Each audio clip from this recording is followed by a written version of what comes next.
राम लल्ला के बहाने राम भक्तों को ललकारने वालों, सुन लो, राम मंदिर तो बनेगा। If there's one thing that India does not get tired from, is its labeling of terrorism on anything Islamic. For India, it is not the poverty, inflation, insecurity, domestic violence, or rape crimes, but the religion Islam a major threat to its stability. That is why every year you come across with some creative words like Ghar Wapsi, Triple Talaq, Love Jihad, Corona Jihad, etc., which are merely manifestation of how the Indian state looks at the Muslims in general. While the world today battles coronavirus, Muslims in India, however, battle a much bigger virus called Islamophobic India. But Indian Muslims aren't the only ones taking a brunt of hate Islam policy. Its neighbors like Pakistan is yet another problem for India. Not because it is better in cricket or has a coke studio, but because it is a Muslim country. Now there are many baseless allegations that India puts on Pakistan.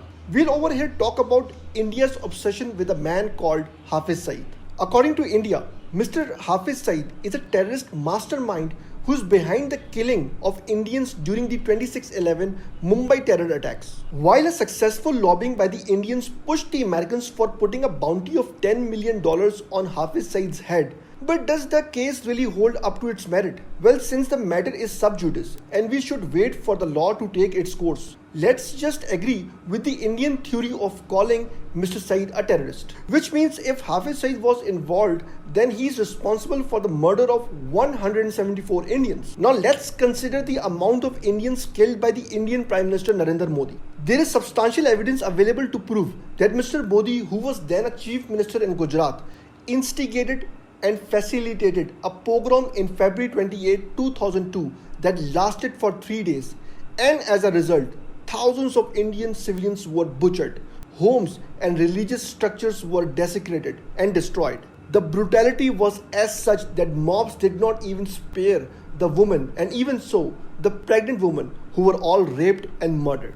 It was purely a horrifying genocide in which more than 2,000 Indians were killed in a single day. There are countless reports by the human rights organizations and journalists that expose the role of Narendra Modi in this pogrom. Now, even if the allegation against Hafiz Saeed are to be believed, then he is responsible for the murder of as many as 170 Indians compared to the 2,000 Indians killed by Narendra Modi on a single day. Now, the question that merits an answer: who is a bigger terrorist, Hafiz Saeed or Narendra Modi?